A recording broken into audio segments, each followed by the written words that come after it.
อันนี้คือลงมารับวิบากทีนี้เรามาพูดถึงวิญญาณนั้นเกิดขึ้นเพราะนามและรูปเกิดความดับแห่งวิญญาณนั่นก็คือดับรูปดับรูปและนามนั่นเองเชิญกันนะเปิดไปที่วิญญาณหน่อยนะความดับแห่งวิญญาณไม่ใช่เปิดตรงข้ามเอาขึ้นไปถึงวิญญาณเลย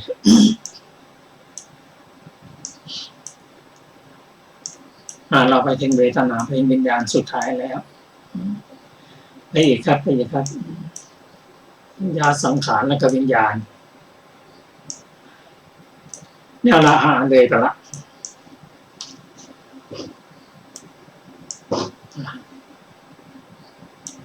เนี่ยความดับแห่งวิญญาณขึ้นไปสักนิดนะวิญญาณ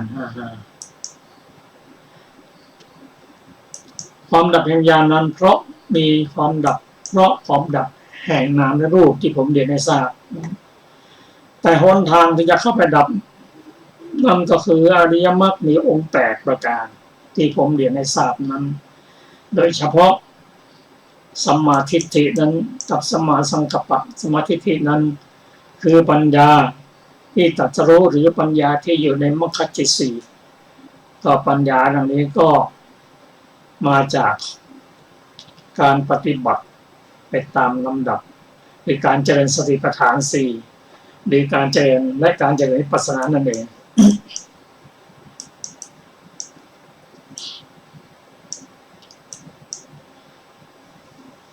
พระองค์ตรัสว่า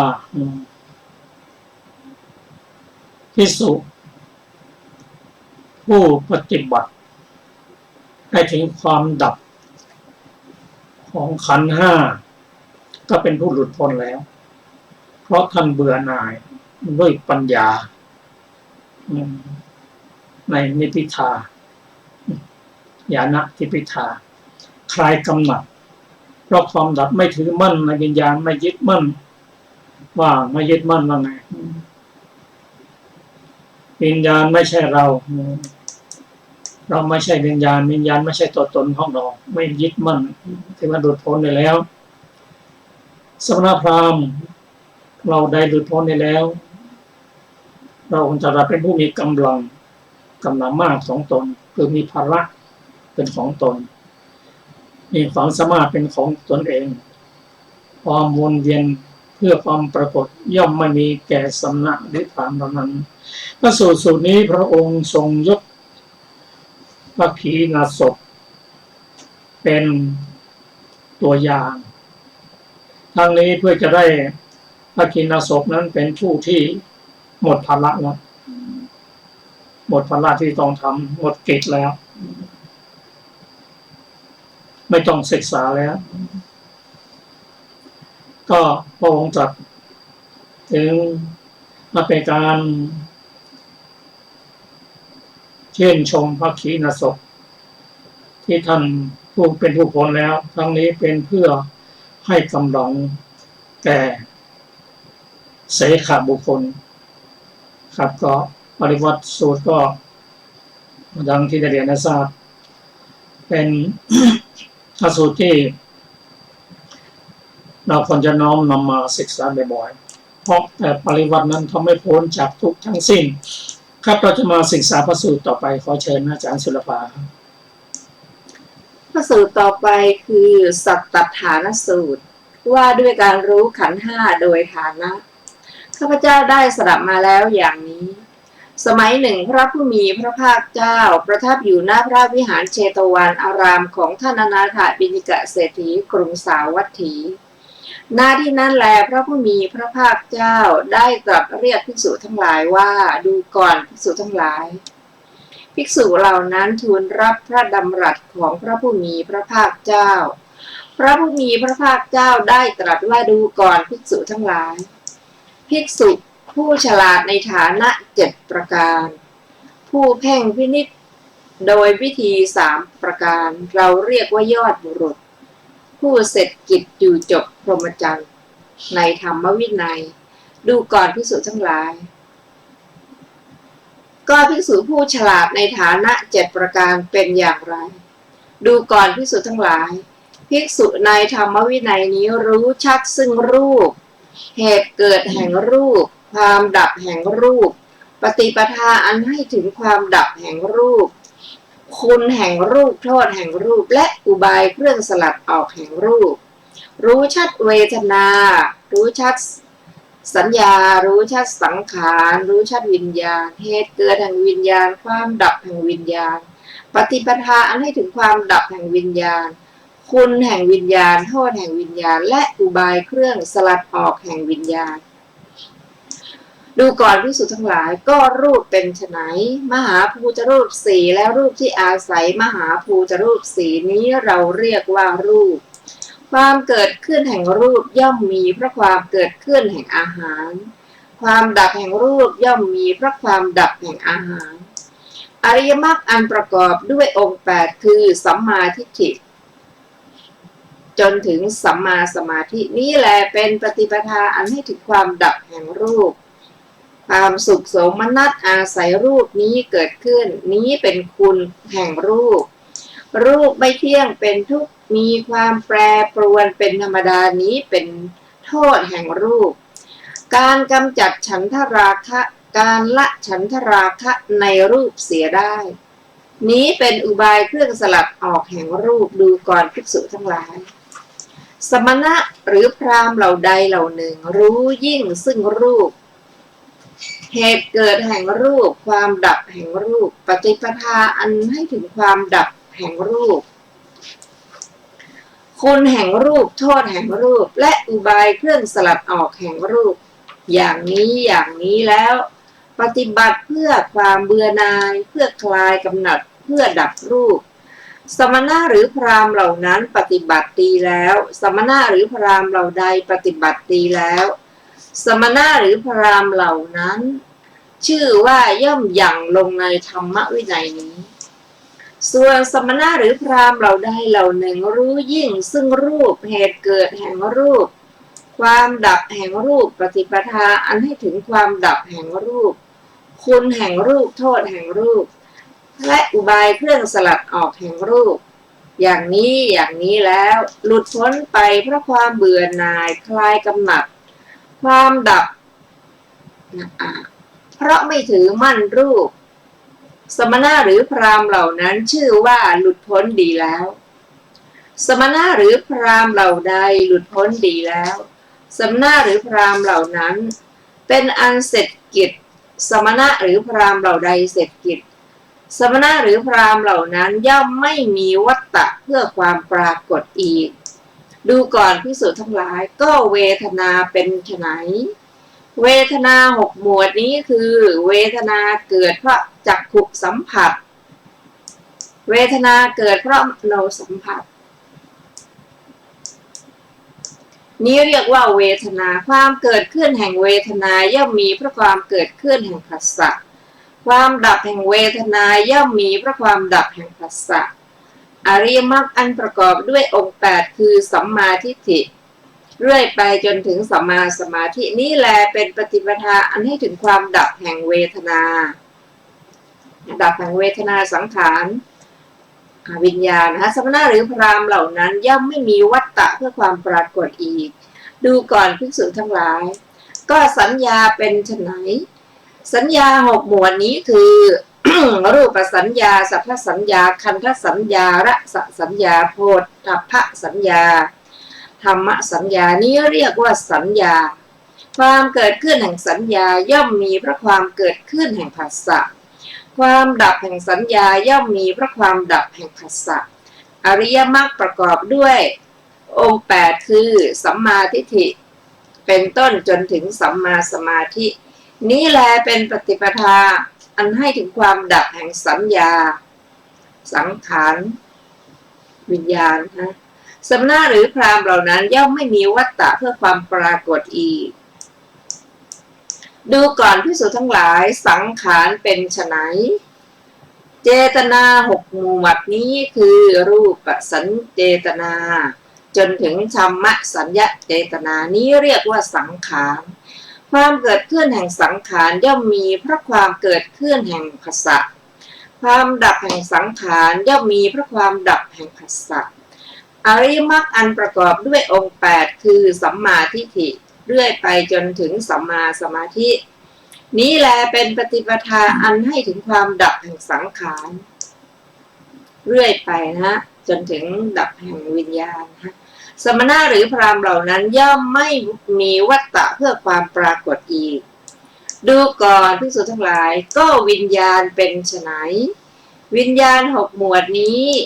คือจักขุวิญญาณโสตวิญญาณฆานวิญญาณชิวหาวิญญาณกายวิญญาณมโนวิญญาณนี้เรียกว่าวิญญาณ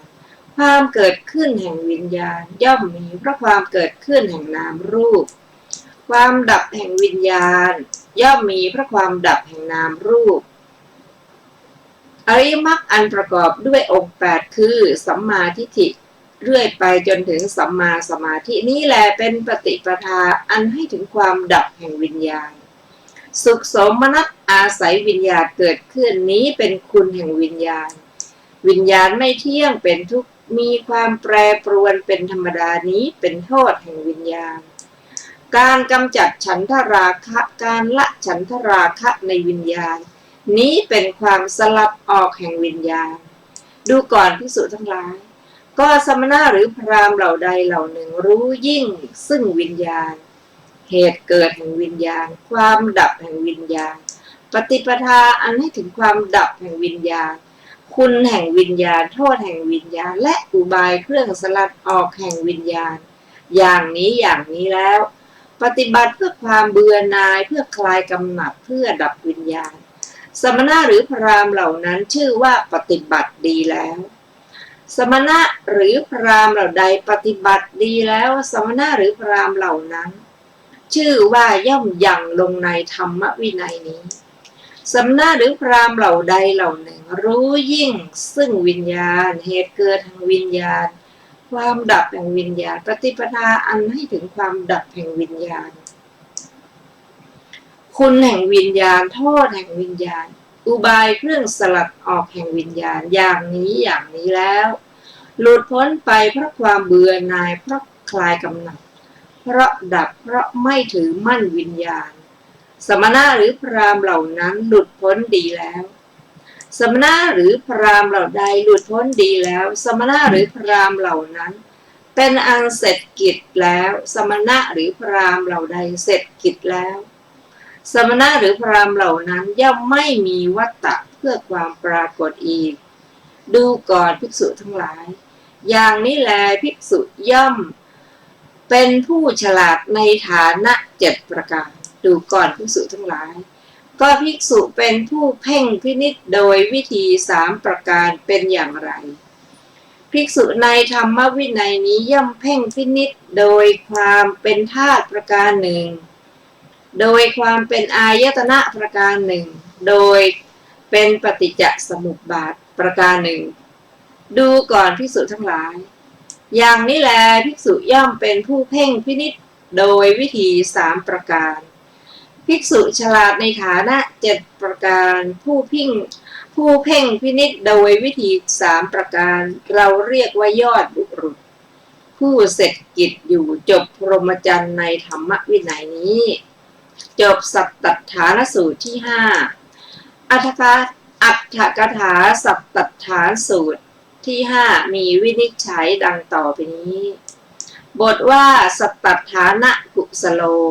ได้แก่ผู้ฉลาดในโอกาส7 ประการบทว่าวุสิตวาได้แก่ผู้อยู่จบพรหมจรรย์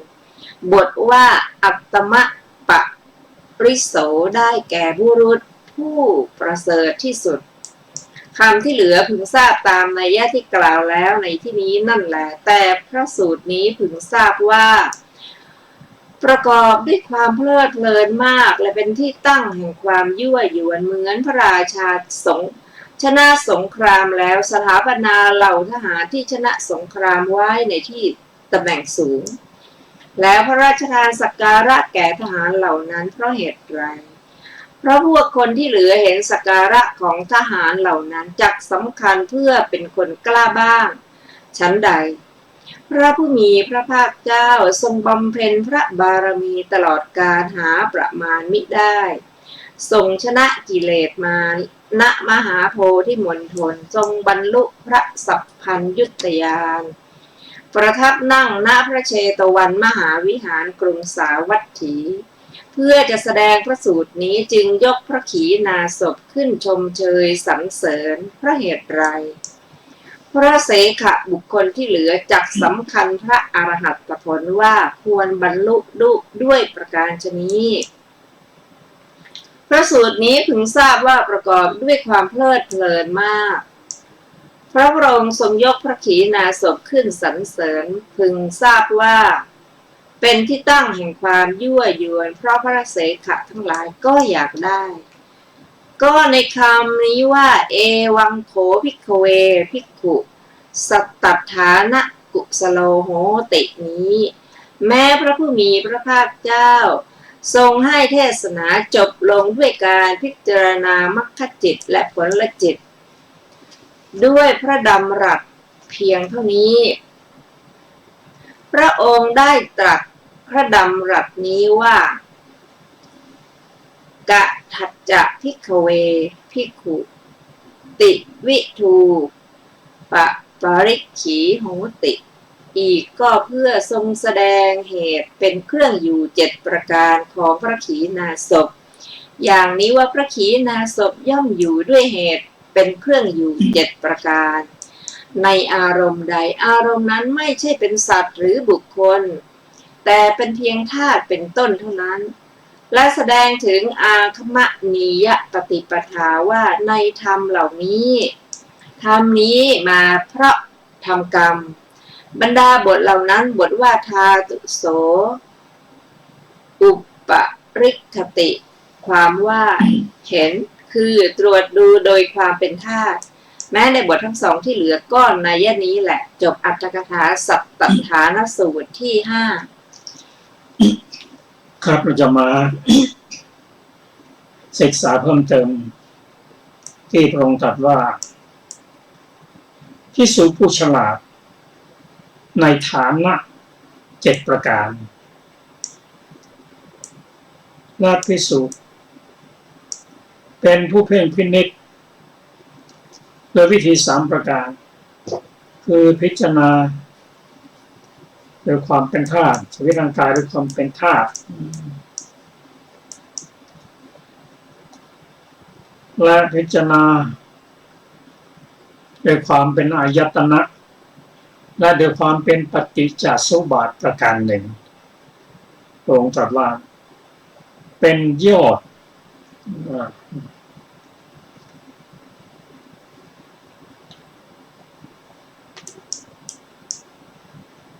ของบุรุษ